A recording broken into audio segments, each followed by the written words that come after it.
many people have had foodborne illness or food poisoning before? Yeah, I've had it a number of times. My family thinks that's very funny because I teach food safety, so they laugh just hysterically every time I get food poisoning. I got it from a hamburger joint in Spartanburg one time. I'm not going to tell you who that was. I also got it from a location in Clemson that was serving a spinach artichoke dip. It's definitely, if you've ever had food poisoning, you remember it. One of the other things that happened to me at a restaurant in Clemson was I took the entire lab group there and we all ordered burritos, and in the middle of my burrito, it was crunchy. And I'm thinking, burritos are not supposed to be crunchy. And I spit the entire thing in my hand, and it had a chunk of glass. It's about the size of the end of my pinky finger that was in my burrito. So when we talk about food safety and we talk about making sure that people are not harmed from our food, it's serious business. It's really hard to have repeat customers. If you poison them, they don't want to come back. And if they terribly, die from that, it's even harder for them to come back and buy your product. So we're all aware of some of the crazy things that have been in the news. I don't know if you remember this guy or not, but Steve Parnell was the president of the Peanut Corporation of America back in 2009 era. He was quite successful, had about a $25 million business with about 90 employees, and was knowingly had some issues that were wrong in his plant. And he ended up with about 360 different products that affected it was 3,900 different products that affected 360 different companies that were buying his ingredient to go into different things like crackers and cookies. And as a result of that, 9 people died. Over 700 people were ill, and most of those were kids. And if you've followed this in the news, you know that in September of this past year, he actually was sentenced on over 90 different criminal violations and is going to be serving 28 years in prison. So I know it's scare tactics that I'm giving you right now, but food safety is serious business. You can't play around with it. So, your food safety plan that you're going to develop is really only as good as the documents that you have in that plan, because when the inspectors come around to visit with you to see what you're doing relative to that plan, you need to have the right paperwork to show them that these are the procedures that you're following. So who's required to have a food safety plan? This is a figure that I got offline. Farms are now required to follow the produce safety rule. They will be developing a modification of a food safety plan that is based on new regulation that has recently come out. If anyone that is a foreign manufacturer that's shipping product to the United States is required to meet the same standards that our food manufacturers are going to have to meet. Retailers have to follow ServSafe, or restaurants have to follow ServSafe. Retailers, not necessarily. So it's important for you to have a beginnings of a food safety plan. If your production grows to the point of being over a certain volume, then you will have to have a formalized plan that will meet the regulations. What I want to talk to you today about is how to begin to set that up and how to get ready if you do grow your business to a point that you exceed the profit margin that FDA says that you have to have a food safety plan, that you're ready to proceed with that. So why is a food safety plan important? Well, it is the law. And I'll explain to you what I mean by that in the next subsequent slides. In 2011, President Obama signed the Food Safety Modernization Act, and there's several snippets in that will apply to you, depending again on the size of your operation. But that law says that if you are an owner, an operator, or an agent in charge of a facility, that you're required to do certain things. The first of which is to evaluate the hazards that are associated with making your food. And a hazard is identified as either a biological, chemical, or a physical entity that could cause that food to be unsafe for someone to consume. So for example, salmonella, listeria, those are biological agents that if you are not controlling those in your product, they could cause someone to be sick. Chemical, things like chemical residues that are not approved to go into food. Cleaning compounds, pesticides, those types of things would be a chemical hazard. Remember I mentioned that glass that was in my burrito? That would be your physical hazard. Bones, glass, things that could injure a person if they consume it. So that first requirement, evaluate the hazards that are associated with your product, then identify and implement ways of controlling or preventing that hazard from occurring. You're also required to provide assurances that the food is not adulterated or misbranded. I know that you went over adulteration already, but let me remind you, it's against the law to sell food that is adulterated. It's against the law to sell food that is misbranded or mislabeled. You're not allowed to deceive the average consumer. So that when I go to the grocery store and I buy ketchup, I know that it is exactly what I expect it to be. So you're not allowed to deceive the consumer. Adulterated means unfit for human consumption. It also means that I may have a food additive that is not approved for use in that product or is above the legal limit. That would be an adulterated product. An adulterated product is also one that's made in an unclean environment or stored in an unclean environment. So again, it's against the law to sell that. You're also required as owners, operators, or agents in charge to monitor the performance of the control measures for those hazards and then to routinely maintain records. So what's the first step in all this? The first step is to make sure that you're handling your product in a clean environment. And you can do that by making sure that you have a sanitation program in place where you're manufacturing the product. There are basically two different categories for your sanitation program. And again, your sanitation program is just your proof that you're practicing routine habits to make sure that you're not accidentally contaminating the product with an unclean surface or an unclean environment. So these two categories, and I'll explain them in more detail in some of the later slides, but the two categories are good manufacturing practices, or GMPs, and then secondly, sanitation standard operating procedures, or SSOPs. So a good manufacturing practice is really just a general statement that covers certain categories that we'll discuss that really are just routine practices. And I'll explain that a little bit more later on with some examples. A sanitation standard operating procedure is a little more detailed. It requires that you have a recipe on how you're going to clean a surface. The components of a SSOP are what is going to be cleaned by piece of equipment or area, who is going to do it, how in the steps, and how often.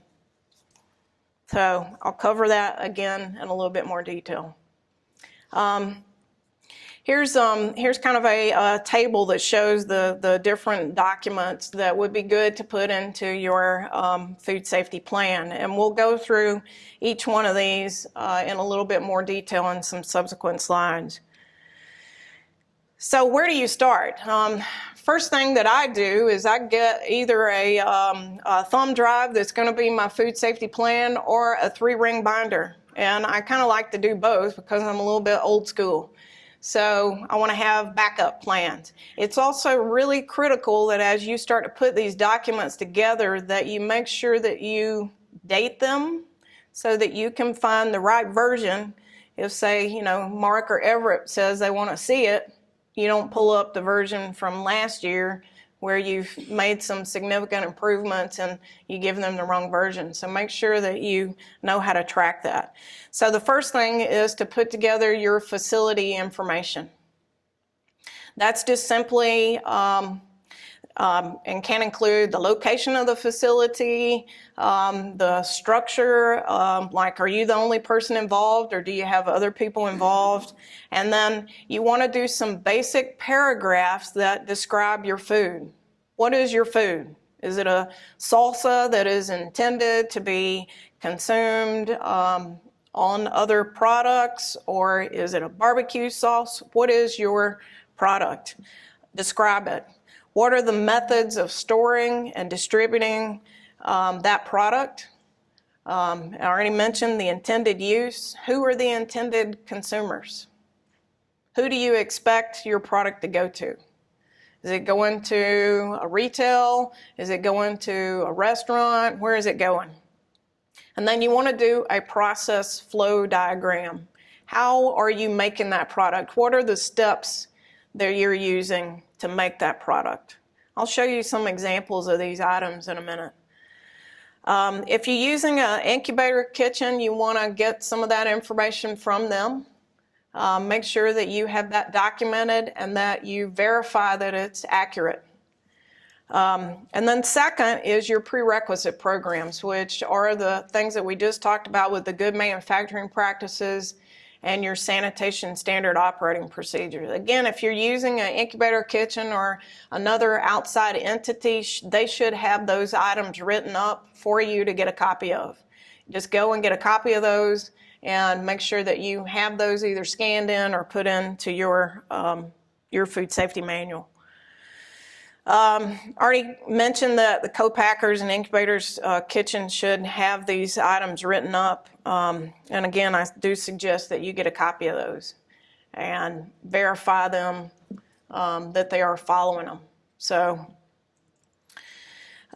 remember that if you are using an incubator kitchen or you're using some other outside entity that you really want to make sure that they are following proper sanitation so that that's not a source of contamination in your product. So let's talk a little bit more about good manufacturing practice. I'm going to tell you the legal definition. There is one of these entities that's listed in good manufacturing practices that's not going to apply to you, but I want to tell you what it is because I just want to tell you what it is. So the first thing that is covered under good manufacturing practices is personal health, hygiene, and habits.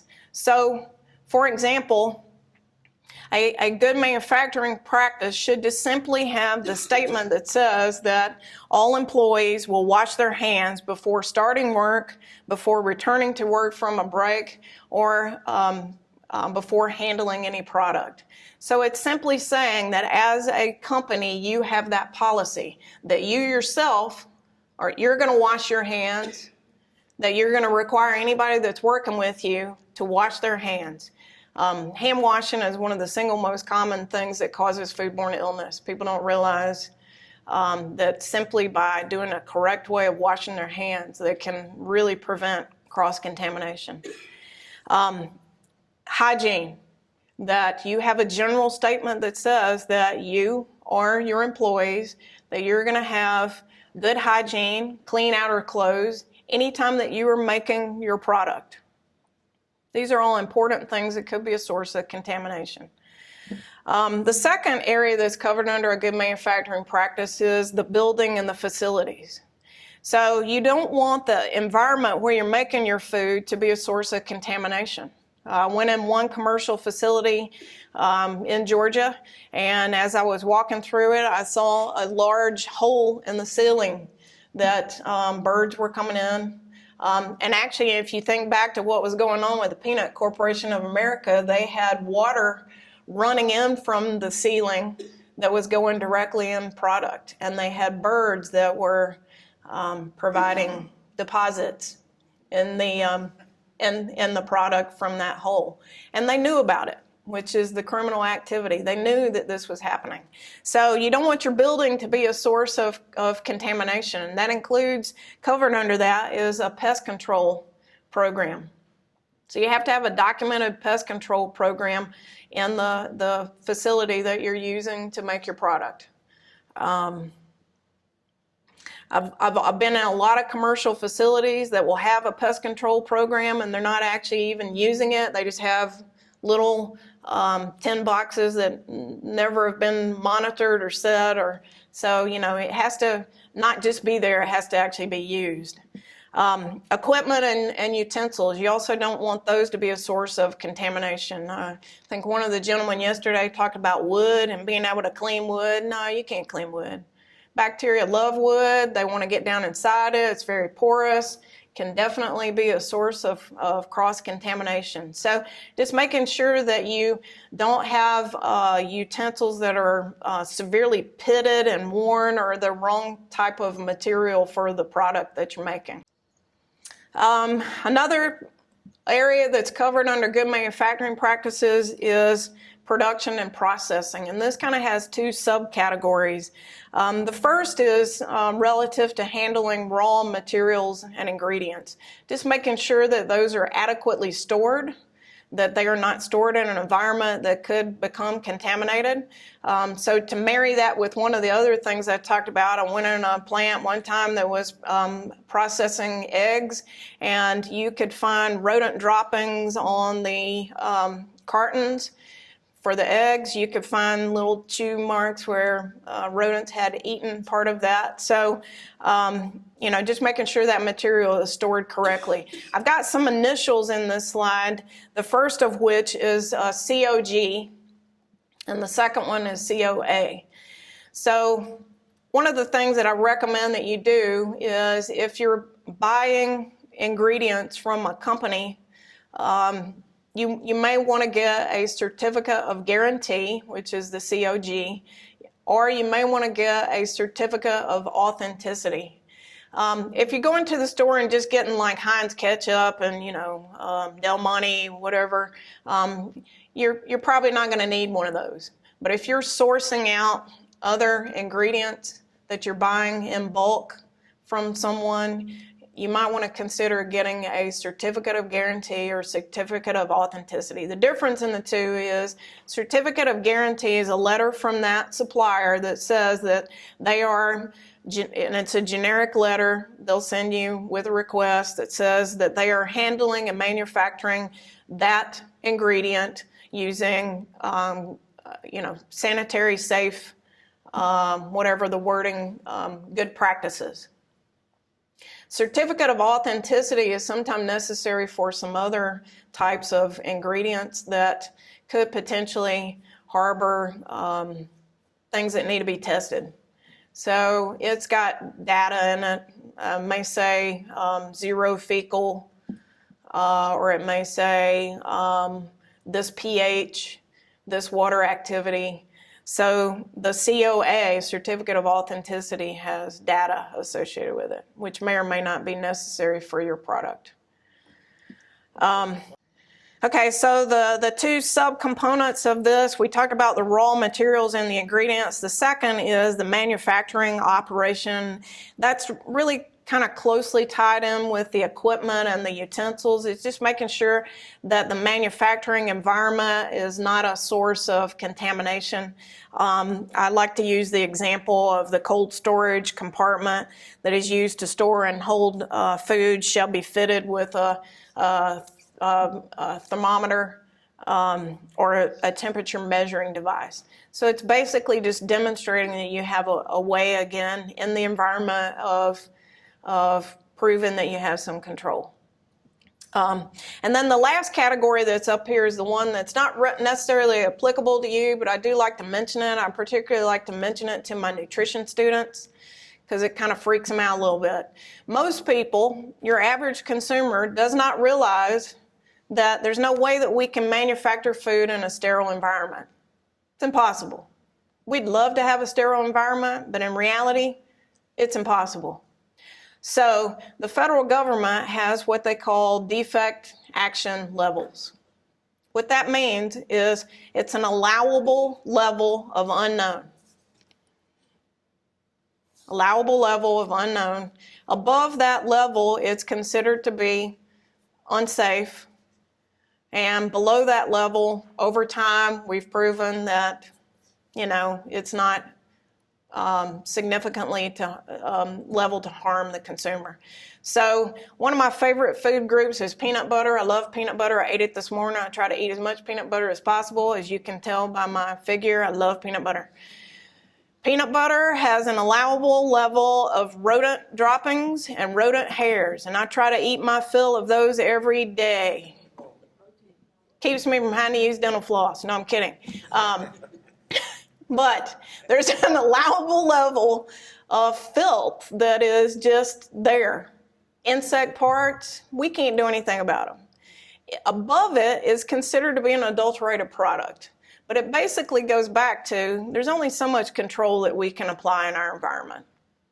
And there is going to be some extraneous material that occasionally gets in the food. So FDA has a list of over 200 some odd different items, and has what that defect action level is listed.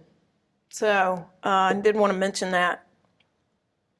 It's fun to look those up and then share them with people that don't realize that we can't make food in a sterile environment. All right, so I wanted to give you an example of the difference between a good manufacturing practice and a sanitation standard operating procedure, because I think if you can see an example, it kind of makes sense. I know that this is really small writing, so I'm going to read most of it, not verbatim. So if I was writing a good manufacturing practice related to a hand washing sink that you have to have in the area that you're making your food, I would simply just write it as this statement only. Hand washing sinks will be properly equipped and conveniently located in the food processing area. That's all you need to do, is have that statement. Now you need to make sure you got a hand washing sink in the food processing area, otherwise you're going to get in trouble. But all you need is that statement, and that good manufacturing practice portion is covered. If I were going to write a sanitation standard operating procedure on how to clean something in that same environment, for example, my sink, here's how I would do it. I would first say this is my SSOP, or my sanitation standard operating procedure. I like to number them because it makes it easier for me to cross-reference them. And the title of it would be Sink Sanitation. And I've got to have my who, what, when, and how listed. So my what is the sink sanitation. My when is at the end of each shift. That's when I'm going to do it.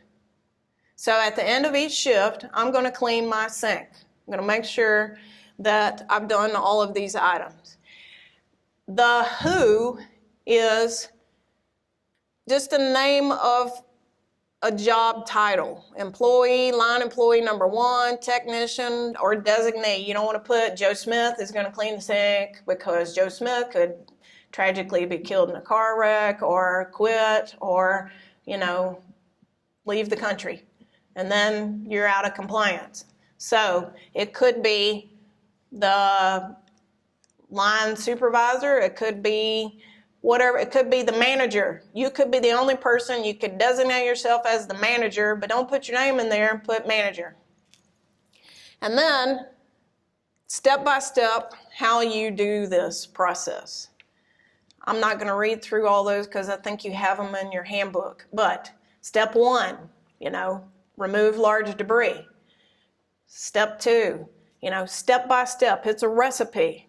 And each time you go to clean the sink, you're going to follow these steps. So you need to make sure that you do that and verify the procedure. I've also got in here having another person check that it is in fact clean. In some cases that may be hard because you might be the only person that's there, but you do need to make sure that you verify that you go back and you look, well, yeah, it is clean. And if it's not clean, then you repeat the steps until it is visibly clean. And then sign off on it that you're basically saying, this is what I'm going to do. Does that make sense? Again, if you're using some outside source, you're going to another place and they are making the product for you, they should have these. You need to ask for them. You need to make sure that they are following them, because if they're not following them, they're contaminating your food. This can be printed form, it can be electronic form. I do tend to like to do both. But the point is that you need to be able to retrieve it if somebody asks to see it that is in a regulatory position. They want to know, what are you doing? How are you doing this? You need to be able to get it. The law says it needs to be in a timely manner. So, technically that's within 24 hours. So you need to be able to find it. You want to make sure that it's the right version that you give them. So again, it's important to kind of date that. Usually when I start to put together a notebook like this, I start with a 3-ring binder and I start writing these documents online in Microsoft Word. I usually put a general company statement in there.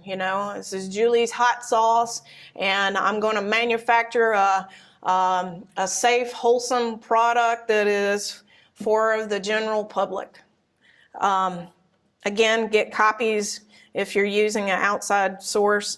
What I tell people is when you sit down to start writing your good manufacturing practices and your SSOPs, if you're writing them yourself, think about already what you're doing, because you're already washing your hands before you handle, or I hope you are. Don't handle my product if you aren't. But anyway, you're already doing some of these things that you probably really haven't even thought about that you're doing, that are common sense things. And it's basically just writing those up in a document and then just making sure that you follow those. Then think about some of the things that we've already talked about that you might be missing and add those. All right, so here's another example, and this is a food safety plan for a company that's called Ann's Good to Eat Incorporated. This is from September 30th of 2013. It's her version 1.0. Her company statement is Ann's Good to Eat Inc. produces safe and wholesome sauces for intrastate or within the state and interstate retail domestic sales. Her location is, and these are all made up, y'all, so don't go try to find Ann and hunt her down, because I just made up all this stuff.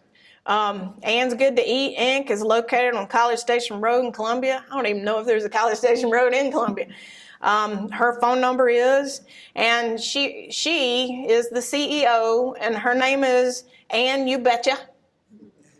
Her president of her company is IP Rainwater, and the vice president of her company is Wes Salsaholic, and they have an accountant named Nancy Bloom. I got tired by that point in time, so Nancy Bloom.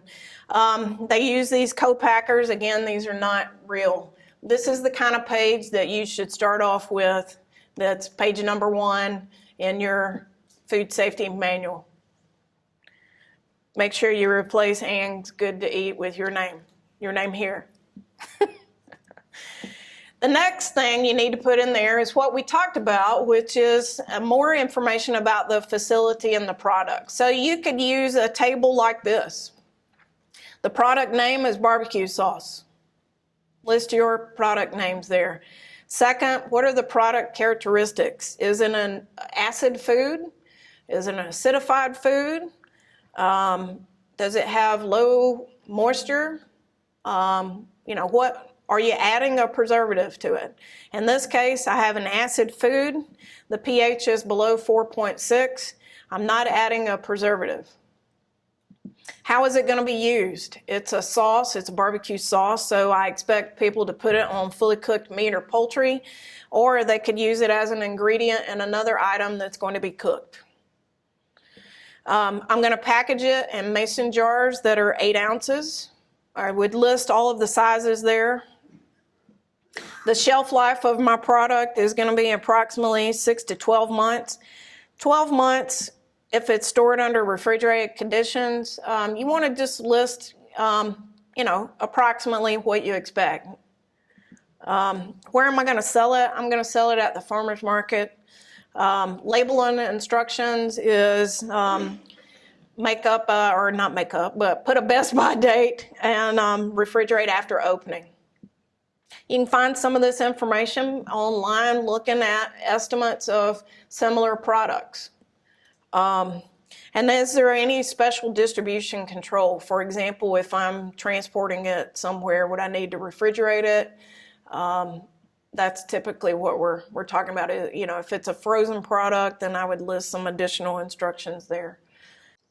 So the next thing that you would want to have is break this down even further, is what's your product ingredients and what are the incoming materials. So you could, for example, use a table like this one. So my main ingredients are vinegar, ketchup, water, salt, sugar, red pepper flakes. That's what I'm going to put in my sauce. My other non-food ingredients are the mason jars, cardboard boxes, bottles, box labels. List any non-food items there. Restricted ingredient. I always get the question, what do you mean by restricted ingredient? So from an FDA point of view, you have ingredients that are generally recognized as safe. They're called GRAS ingredients, generally recognized as safe. Things like salt, sugar, vinegar, monosodium glutamate, those are generally recognized as safe because we have a long history of consuming those items with no one getting sick. For example, I can go drink a whole bottle of vinegar, and other than it kind of tasting really bad, it's not going to kill me. I could eat as much salt as I wanted to, and besides having hypertension, it's not going to kill me. Those are generally recognized as safe items. You can find a list of those in FDA's webpage. There's, several hundreds of those. There's another category of items that are called prior sanctioned substances. They're restricted items. You can only use those in certain foods. So they're recognized as safe, but they're only safe under certain processing conditions and certain foods. An example is when we make cured meat. If you're making cured meat, you're going to use sodium nitrite. You're going to use another accelerator that is called sodium erythorbate, salt. You may or may not have some bacteria involved depending on the product. Sodium nitrite is only allowed in meat products. Ooh, sorry about that. Only allowed in meat products. I can't put that in a drink. So, for example, there was a company that was trying to ship it was like a pineapple drink to the United States, and they had sodium nitrite in it. Well, that's a prior sanctioned substance. It's restricted in drinks. You can use it in meat. You can't use it in drinks or beverages. So that's a restricted item. So if I was making a meat product, I would need to list that under my restricted items, that I'm using sodium nitrite, that I'm using it at the allowable level under the allowable conditions. All right.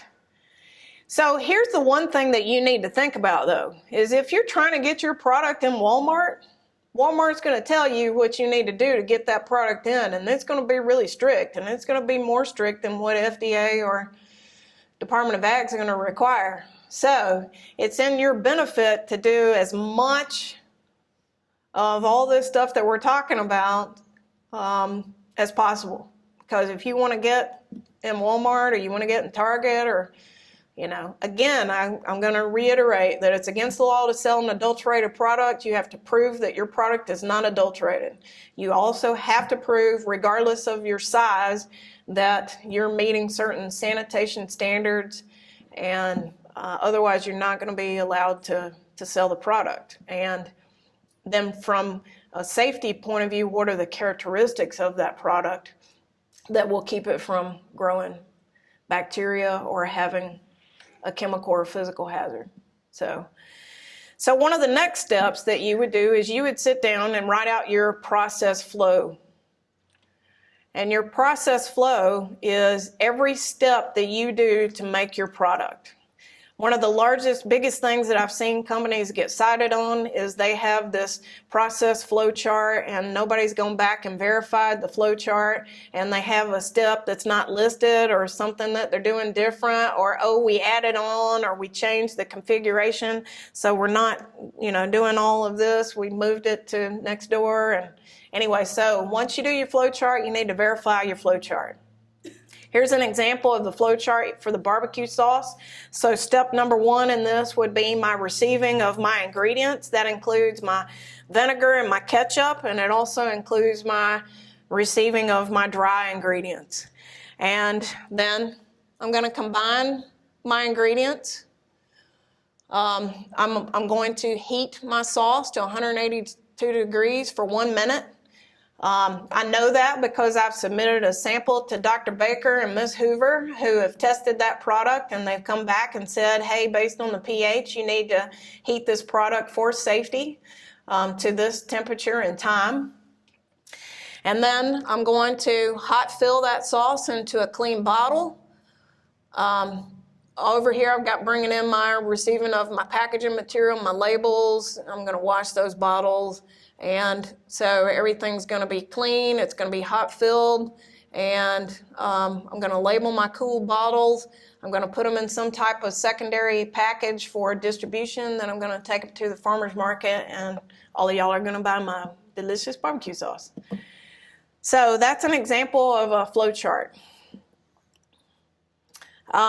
What's the next step is, again, going back to the good manufacturing practices and the SSOPs.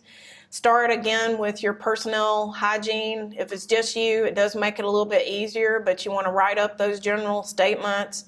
And if you've got other employees that are working for you that are handling the product, remember that your product is only as good as those folks. They could contaminate it, so you want to make sure that you train them, teach them what to do, and then document the fact that you have trained them. That's really a good thing to show these guys that I have trained them, and I trained them on such and such a date in health and hygiene, and here's the date, and have them sign off on it.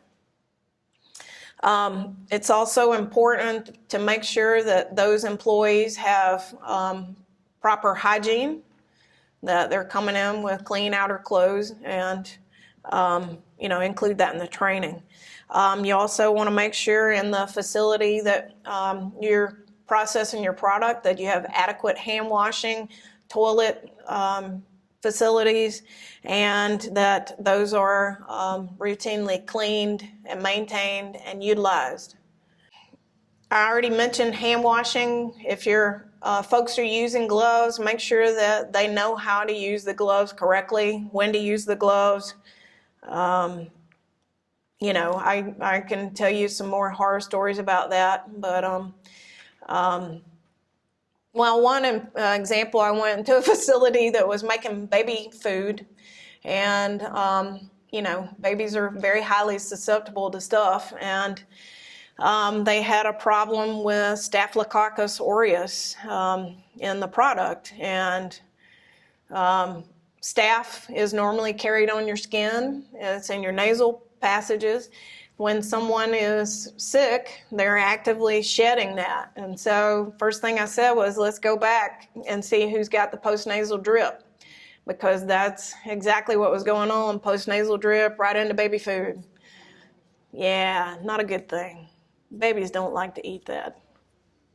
So having a adequate health policy in place and making sure that's written, that no contaminated, no sick workers are going to be handling or working with your product. Write up the SSOPs or get a copy of those. Here's another example where you want to make sure you got the what, when, who, and how listed. So what's happened so far? Now in my notebook, what I've done so far is I've got a notebook that's labeled Food Safety Plan, or I've got an online document that says Food Safety Plan. I've got my facility information, which talks about my company address, the location, the organizational structure. I've got the contact information, and I've got my general company statement. The next thing that I've already put in there is I've put my product description, which includes all the ingredients and the materials. I've got my verified flow chart. I've also made sure that I've got my GMPs and my SSOPs. Those are there. Now the next thing I need to do is I need to do some additional basic food safety stuff. We usually refer to that as HACCP. And that's an acronym that stands for Hazard Analysis and Critical Control Point System. HACCP. Not have another cup of coffee and pray, but HACCP, Hazard Analysis, Critical Control Point. Some people do think it's have another cup of coffee and pray.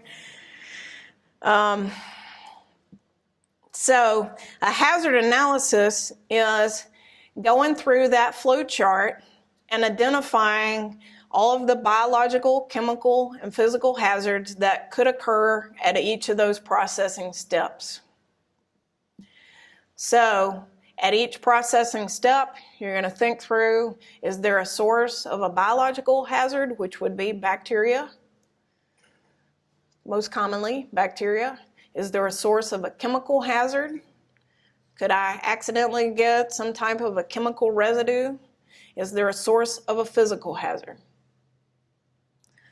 You're going to do that for each processing step. So for example, I would go back to this flow chart. With my very first step, I'm receiving my vinegar, my ketchup, and I'm storing those correctly. So I would ask myself, do I have a biological, chemical, or physical hazard at the point of receiving those ingredients?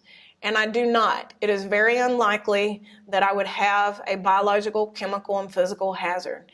Why? Because I am getting my letters of guarantee. I'm buying those from a verified supplier that I know has good handling practices, and they're not going to send me a product that is contaminated.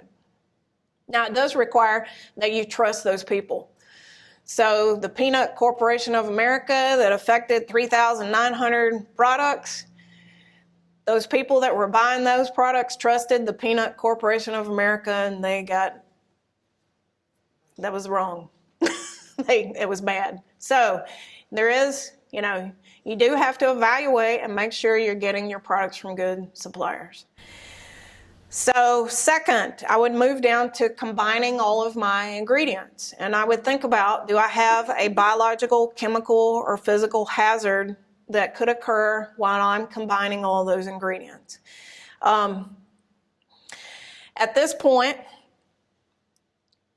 you have a little bit of leeway in this, because you could say, yes, I do have a potential for a hazard, particularly if I'm not adding enough acid to this product. If you are keeping good records and good data at this point, you could say that no, I do not have a hazard at this point, but you're going to have to prove that that is a good choice and a decision. The more cautious answer would be to say, yes, I potentially do have a biological hazard here, and that biological hazard could come from the fact that I may possibly not mix the product to the right acidification. Or I may have problems with my supplier on my vinegar, or potentially a problem with whoever's combining that product. So it could be yes, if you have the wrong formulation, you're not blending those correctly. Heating. Anytime you do a cooking or a heating or a refrigeration point, that's going to be associated with a hazard. We almost always. So it's safe to say that if I'm heating something, cooking something, or I am cooling something, that you're doing that for a reason, that it is going to be associated with typically a biological hazard. So that means, what does that mean? That means that you're going to have to monitor that step for that heating or for that cooling, and verify that you're doing it correctly. So I would go through this type of scenario with each one of these steps. So most often we do this in a table format, and here's an example of a table. So over on this far left side, I would put my processing steps, and then I would put whether or not I have a potential hazard and which one it is. And then in the next category, is that potential food safety hazard significant or not significant? And then the next category is a justification for that decision, because the inspectors are going to want to know, well, why did you decide that it was significant or not significant? And then what are the control measures that you could use to control the hazard? And then is that a critical step in the process? So, for example, going back to receiving. Receiving, I don't have any biological, chemical, or physical hazards. It's very unlikely that I'm going to get glass in the ketchup or that I'm going to get a pesticide residue in that ketchup because I'm buying from a verified or certified supplier. So I would just need to list none, and it's not applicable. In the step where I'm combining all those ingredients, I do potentially have a biological hazard, which I've listed as B. If I do have a biological hazard there, it is a significant hazard. The reason that it is significant is because the pH could be too high, and if it's too high, then I'm going to have bacteria that if they get into the product, they're going to grow over time. That is very likely that that could happen if I don't have an acid product. So what control measures can I apply? It's acidification and making sure that I have enough vinegar that's in that product that the pH is low enough to meet the standard below 4.6. So yes, that is a significant point that I need to monitor. Does that make sense? Okay. Then heating. Again, heating, cooling, always those are going to be significant. And the reason is because if I don't heat it enough, I could have bacteria grow. That's particularly important in combination with the acid, because what are we trying to kill? Botulism. We want to make sure we don't have any botulism, right? So that is a potential food safety hazard that is significant, because bacteria could grow to a level to cause illness, and I can control it by using a combination of heat, time, and temperature, according to the process letter. Then your preventative controls are going to be making sure that you follow those steps that you've just identified. So for example, I'm going to make sure that the pH of the sauce is low enough. I'm going to do that by sourcing out the vinegar from a good supplier, making sure that I add the appropriate amount, and checking the pH. And it's very important with things like Clostridium botulinum that we have multiple hurdles. That organism has adapted and really become a survivalist. And so multiple hurdles like the low pH and the heat are really important to make sure that doesn't grow. And you have to monitor those where you say yes. So I got to monitor the pH, I got to monitor the heating, temperature, and time. It's also important that you have written down some type of corrective action. What is a corrective action? It's a plan B that says, if I screw this up, here's what I'm going to do. So if I screw up and I don't add enough vinegar, but I check the pH, I can go back and add more vinegar. That's my corrective action. If I screw up and I've measured the temperature and I don't get it hot enough for the right time, my corrective action is to reheat it and make sure that it does meet those standards. So those are your corrective actions. Verification, basically, with verification, you're going to just make sure that you review everything that you've got written down and make sure that you're following it as you have written it down. You're going to make sure that you compare that to scientific data and ask the experts. Send in samples for testing, additional testing at this point. And then making sure that you calibrate your devices, because if you're measuring pH but your pH meter is not working. I love the story that Mark tells about going to the place that had the thermometer and was hanging, and the guy said, oh, it never changes from 40 degrees, but he didn't have any. It was an old-fashioned mercury thermometer, and the bottom of it was going, oh, it never changes. Yeah, so never been calibrated. So, you know, you got to make sure that the devices that you're using to measure things are working. And keep good records. So the take-home message with this, it's a lot of information, is make sure that you have good sanitation, you have safe handling practices, and then make sure that you document what you're doing, because your document is your only proof that you have to get somebody to believe you. So you really don't want to be the one in the news, unless it's the national championship. Woo! All right.